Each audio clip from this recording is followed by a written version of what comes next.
읽은 이 말씀에 의지해서 더 나으늘한 따뜻한 일상을 사는 것이다 라는 제목으로 말씀을 전하겠습니다. 마태복음은 유대인들에게 예수님을 전하기 위해 쓴 복음서입니다. 저자인 마태 역시 유대인으로 그가 예수님의 제자로서 목격한 사실과 예수님의 가르침을 기록하고 있습니다. 오늘 본문은 예수님께서 이렇게 말씀하시는 걸로 시작합니다. 내가 율법이나 선지자를 폐하려 온 줄로 생각하지 말라. 폐하러 온 것이 아니요 완전하게 하려 함이라 라고 말씀합니다. 여기서 당시 유대인들에게 율법이나 선지자는 바로 구약 성경 전체를 가리키는 말씀이라는 것입니다. 그러니까 예수님은 구약을 없애기 위해 오신 것이 아니라 구약을 완전하게 하시기 위해 오셨다는 것입니다. 여기서 완전하게 하다는 것은 헬라어로 빈자리를 채워 넣는다, 퍼즐을 완성한다라는 의미입니다. 다시 말해 구약 성경 전체는 예수님이 오셔야 완성되는 퍼즐과 같다는 것입니다. 예수님은 이 구약을 바로 완성시키기 위해 이 땅에 오셨다는 것입니다. 그래서 예수 없는 구약은 율법의 말씀이 됩니다. 잘하면 복받고 못하면 저주받는 심판의 말씀이 된다는 것입니다. 구약의 말씀을 예로 들어봅시다. 창세기를 보면 하나님께서 사람을 창조하시고 이렇게 말씀하십니다. 창세기 1장 28절입니다. 하나님이 그들에게 복을 주시며 하나님이 그들에게 이르시되 생육하고 번성하여 땅에 충만하라. 땅을 정복하라. 바다의 물고기와 하늘의 새와 땅에 움직이는 모든 생물을 다스리라 라고 말씀하십니다. 여기서 중요한 두 단어가 있습니다. 바로 복을 주시며와 이르시되 이 두 단어입니다. 이 단어들을 신학적으로 해석하면 바로 예수님으로 읽을 수 있습니다. 곧 예수께서는 복이시고 말씀이시라는 것입니다. 그래서 이 말씀은 예수 안에서 생육하고 번성하고 정복하고 다스리라는 명령이라는 것입니다. 하나님께서는 이 일을 사람 스스로 하라고 명령하신 것이 아닙니다. 하나님의 명령은 우리로 하여금 하나님의 일하심에 동참하라는 초청이기 때문입니다. 그러므로 예수 안에서 생육하고 번성하고 정복하고 다스리라는 명령은 이미 준비된 영광스러운 삶에 초대하는 말씀이라는 것입니다. 하지만 창세기 6장을 보면 이 말씀과 대비되는 사건이 일어납니다. 1절입니다. 사람이 땅 위에 번성하기 시작할 때 그들에게서 딸들이 나니 하나님의 아들들이 사람의 딸들의 아름다움을 보고 자기들이 좋아하는 모든 여자를 아내로 삼는지라라고 나와 있습니다. 하나님께서 복 주신 사람들이 번성했습니다. 그러나 이들의 번성은 하나님의 명령이 아닌 세상의 아름다움, 자기 욕망을 따라 번성했다는 것입니다. 예수 없는 번성이었다는 것입니다. 그 결과 어떤 일이 벌어졌습니까? 3절입니다. 여호와께서 이르시되 나의 영이 영원히 사람과 함께하지 아니하리니 이는 그들이 육신이 됨이라라고 말씀합니다. 여기서 육신이 되었다는 것은 하나님 없는 삶이 되었다는 것입니다. 이제 동물처럼 자연 법칙의 지배를 받는 자, 인과율의 법칙을 따르는 자가 되었다는 것입니다. 원인과 결과의 법칙, 그 법칙에서 끊임없이 잘하냐 못하냐를 따지는 상벌체계 속에서 살게 되었다는 것입니다. 결국 예수 없는 사람은 어떻게 되어버립니까?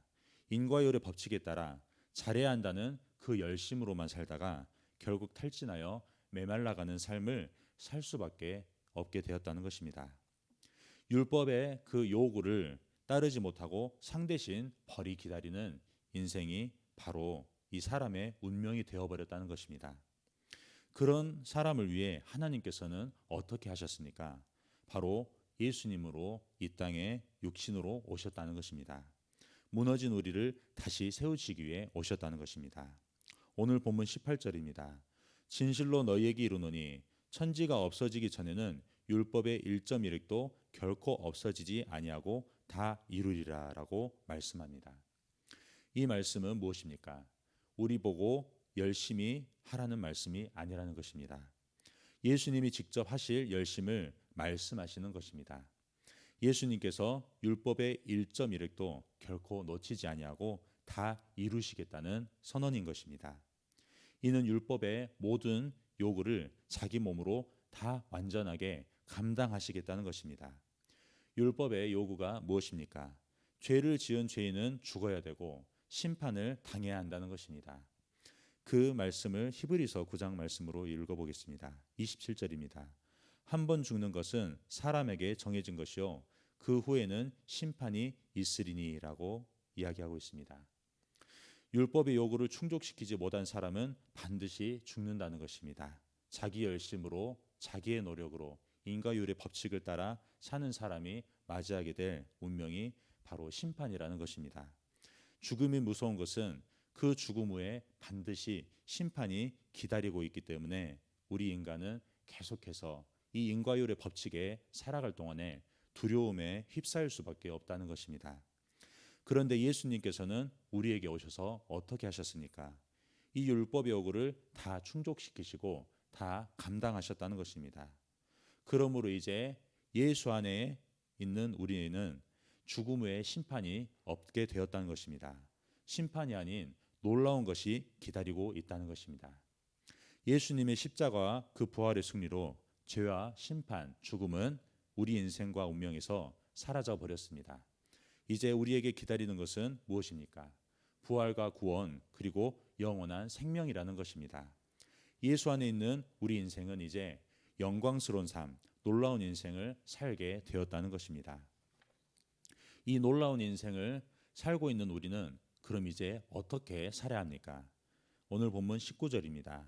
그러므로 누구든지 이 계명 중에 지극히 작은 것 하나라도 버리고 또 그같이 사람을 가르치는 자는 천국에서 지극히 작다 일컬음을 받을 것이요 누구든지 이를 행하며 가르치는 자는 천국에서 크다 일컬음을 받으리라라고 말씀합니다. 율법의 지극히 작은 것 하나라도 버리지 말고 다 행하라는 것입니다. 이 요구에 이런 질문이 생깁니다. 예수님께서 율법의 요구를 다 이루셔서 우리를 율법에서 해방시키지 않으셨습니까? 그런데 왜 또다시 우리에게 율법을 다 지키라고 말씀하는 것입니까? 우리의 이 질문에 예수께서는 이렇게 말씀하십니다. 율법은 크게 보면 두 가지로 나뉩니다. 바로 의식법과 도덕법이 있습니다. 의식법에는 제사법, 절기법, 그리고 음식법 등 과거 유대인들이 지켜왔던 그 절기에 대한 법들도 포함되어 있다는 것입니다. 이 의식법은 예수님을 예표하는 그림자입니다. 그런데 이제 그 그림자의 실체이신 예수님께서 오셨다는 것입니다. 그러므로 의식법은 이제 예수님이 완전히 성취하셨고 우리는 더 이상 지킬 필요가 없게 되었다는 것입니다. 그렇다면 율법은 이제 완전히 지킬 필요가 없습니까? 아닙니다. 아직 우리에게 도덕법이 남아 있다는 것입니다. 도덕법은 하나님께서 그 자기의 자녀를 구원하시고 그 자녀가 살아가길 기대하는 삶의 방식이라는 것입니다. 다시 말하면 구원받은 하나님의 자녀들이 마땅히 살아야 될 삶의 기준이라는 것입니다. 이 구약에는 613조항의 율법에 나옵니다. 무엇을 하라는 명령이 248개입니다. 그리고 무엇을 하지 말라라는 그 명령이 365개가 됩니다. 이 613조항이나 되는 그 조항들을 우리는 외우기가 어렵습니다. 더군다나 다 지키는 것은 불가능하다는 것입니다. 하지만 감사하고 다행한 일이 있습니다. 예수님께서 이 613조항을 바로 두 가지로 요약하셨기 때문입니다. 마태복음 22장 37절입니다. 예수께서 이르시되 내 마음을 다하고 목숨을 다하고 뜻을 다하여 주 너의 하나님을 사랑하라 하셨으니 이것이 크고 첫째 되는 계명이요 둘째도 그와 같으니 내 이웃을 내 자신과 같이 사랑하라 하셨으니 이 두 계명이 온 율법과 선지자의 강령이니라라고 말씀합니다. 바로 하나님 사랑과 이웃 사랑이 예수께서 말씀하신 두 가지의 그 율법이라는 것입니다. 이 두 가지만을 지키면 613조항의 율법을 다 지키는 것이 된다는 것입니다. 두 개만 지키면 된다고 우리는 생각할 수 있습니다. 그런데 가만히 생각해 보면 이 두 개만 지키는 것이 얼마나 어려운 일인지 다시 한번 깨닫게 됩니다. 왜냐하면 육신을 가진 우리가 영이신 하나님을, 눈에 보이지 않는 하나님을 사랑한다는 것은 불가능하기 때문입니다.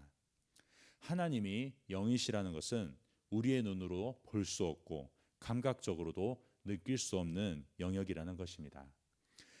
인식할 수도 없고 볼 수도 없는데 어떻게 우리가 사랑할 수 있습니까? 그래서 우리가 먼저 하나님을 사랑하는 것은 불가능한 일이라는 것입니다. 그런데 놀랍게도 여기서 하나님의 방법이 나온다는 것입니다. 요한일서 4장 10절입니다.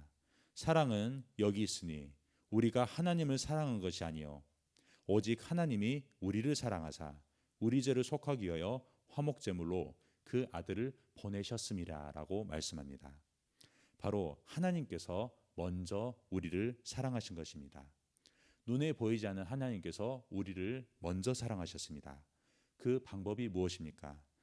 이 화목, 곧 서로 사랑하는 일을 이루시기 위해 하나님께서 인간이신 예수님으로 이 땅에 오셨다는 것입니다. 그리고 인간으로서 죄를 대신 짊어지고 십자가에서 우리 죄를 대신하여 몸이 찢겨 죽으셨다는 것입니다. 그리하여 우리는 예수님을 통해 하나님이 우리를 얼마나 사랑하는지 알게 되었다는 것입니다. 그리하여 우리도 하나님을 비로소 사랑할 수 있게 되었다는 것입니다. 그럼 우리는 하나님을 어떻게 사랑하며 살아간다는 것입니까? 히브리서 4장 16절은 이렇게 말씀합니다. 그러므로 우리는 긍휼하심을 받고 때를 따라 돕는 은혜를 얻기 위하여 은혜의 보좌 앞에 담대히 나아갈 것이니라 라고 말씀합니다. 예수님을 통해 죄인 된 우리임에도 불구하고 여전히 해결되지 않는 그 죄의 문제 때문에 우리 스스로가 하나님 앞에 설 수 없다고 그렇게 낙심하는 그때에도 우리는 예수님을 붙잡고 하나님께 거침없이 나아갈 수 있다는 것입니다. 이것이 바로 하나님을 사랑하는 것이라는 것입니다. 이 하나님 사랑을 경험한 사람은 절대 가만히 있지 않습니다. 반드시 이웃에게까지 나아가서 흘러보낸다는 것입니다. 그래서 오늘 본문 20절 말씀이 나옵니다. 내가 너희에게 이르노니 너희가 서기관과 바리새인보다 더 낫지 못하면 결코 천국에 들어가지 못하리라 라고 말씀합니다. 예수님 시대에 그 서기관과 바리새인들의 의가 무엇이옵니까? 바로 자기 열심에 의였다는 것입니다. 누가복음 18장 11절입니다. 바리새인은 서서 따로 기도하여 이르되 하나님이여 나는 다른 사람들 곧 토색, 불의, 간음을 하는 자들과 같지 아니하고 이 세리와도 같지 아니함을 감사하나이다. 나는 일에 2번씩 금식하고 또 소득의 11조를 드리나이다 라고 써져 있습니다. 오늘날 우리는 이 바리새인과 너무나 닮아 있었다는 것입니다. 자기 열심에 의를 추구하는 인생, 인과율의 법칙 안에 살고 있는 인생이라는 것입니다. 바리새인은 남보다 내가 더 열심히 잘해야 그 복을 받았다고 그렇게 살아가 왔다는 것입니다. 그는 자기가 잘해야만 복을 받는다고 생각했기 때문에 항상 다른 사람을 경쟁자로 여길 수밖에 없었다는 것입니다. 그리하여 남과의 경쟁 속에서 지속적인 두통과 불안과 두려움을 가지고 살았다는 것입니다. 예수님께서는 우리가 이런 자기 열심의 의를 추구하는 일에 삶을 허비하지 말라고 말씀하신 것입니다. 바로 더 나은 의를 가지고 살라는 것입니다. 에베소서 4장 29절 쉬운 성경으로 읽겠습니다. 말을 하려거든 남의 험담을 하지 말고 다른 사람을 칭찬하는 유익한 말을 하십시오. 여러분의 말을 듣는 사람들이 도움을 받을 것입니다. 하나님의 성령을 슬프게 하지 마십시오. 성령은 여러분이 하나님의 자녀임을 증언해 주시는 분입니다. 하나님께서는 마지막 날에 여러분이 구원받을 것을 보증하시기 위해 우리에게 성령을 보내주셨습니다. 원한을 품거나 화내지 마십시오. 가시돋친 말로 다른 사람의 마음을 아프게 하지 마십시오. 친절히 대하고 사랑과 온유함으로 하나님이 그리스도 안에서 여러분을 용서하신 것 같이 서로를 용서하십시오라고 말씀하십니다. 예수님의 말씀하신 더 나은 의란 더 큰 헌신과 놀라운 성과를 내라는 것이 아닙니다. 하나님의 사랑을 받은 자다운 말과 태도와 그 표정을 드러내라는 것입니다. 따뜻한 말 한마디, 너그러운 태도와 기분 좋은 표정이 바로 더 나은 의라는 것입니다. 이것이 바로 따뜻한 일상을 살아가게 한다는 것입니다. 이것은 연습이 필요합니다. 바로 경건의 연습입니다. 물론 쉽지 않습니다. 시간이 걸리는 일이라는 것입니다. 그러나 우리 혼자 하는 열심과 노력이 아니라는 것입니다. 우리에게 더 나은 으로 오신 예수께서 그 일을 이루신다는 것입니다. 그러므로 기다리시길 바랍니다. 오래 참으시고 끝까지 견디시길 바랍니다. 이 일 역시 우리 힘이 아닌 바로 예수를 힘입어 우리가 그렇게 살아가게 된다는 것을 약속하신다는 것입니다. 결론입니다. 예수님은 율법의 빈자리를 은혜로 채워 완성하러 오셨습니다. 그래서 이제 우리는 법에 묶인 자가 아니라 사랑받는 자가 되었다는 것입니다. 그러므로 더 나으늘한 따뜻한 일상을 살게 하는 것입니다. 오늘 누군가에게 받은 사랑을 담은 그 따뜻한 말 한마디를 해보십시오. 당신 덕분입니다. 이것이 바로 더 나은 의라는 것을 기억하며 사는 모든 분들 다 되시기를 주님의 이름으로 축원합니다. 아멘. 우리 함께 기도하겠습니다. 오늘 새벽에 주신 말씀을 묵상하면서 기도하시 바랍니다. 성도님들의 가정과 직장을 위해서 기도할 때 부부관계와 부모관계, 자녀관계를 위해 기도하시 바랍니다. 미래 세대 청소년부를 위해서 기도하시 바랍니다. 청소년부 한 명 한 명을 위해서, 청소년들의 그 삶을 위해서도 함께 기도해 주시기 바랍니다. 종군마을을 위해서 기도할 때 마을장님과 순장님과 순원분들을 위해서 기도하시 바랍니다. 양육가정을 위해서 기도합니다. 학영상과 예배를 위한 반주 레슨과 샤인 코스를 위해서 기도해 주시기 바랍니다. 목요 합심기도회가 있습니다. 그 교회와 성도들을 위해 기도할 때 문제보다 크신 주님께 집중하도록, 담임 목사님의 건강과 성령 충만, 사모님과 자녀들을 위해서 기도할 때 성령님의 인도하심을 따라 하나님께서 주신 말씀이 주인되어 교회를 이끄시게 해달라고 기도하시기 바랍니다. 이 나라와 민족과 북한과 열방을 위해서, 조병훈 선교사님을 위해서, 그리고 광신대학교를 위해서 우리 함께 기도하겠습니다.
감사합니다.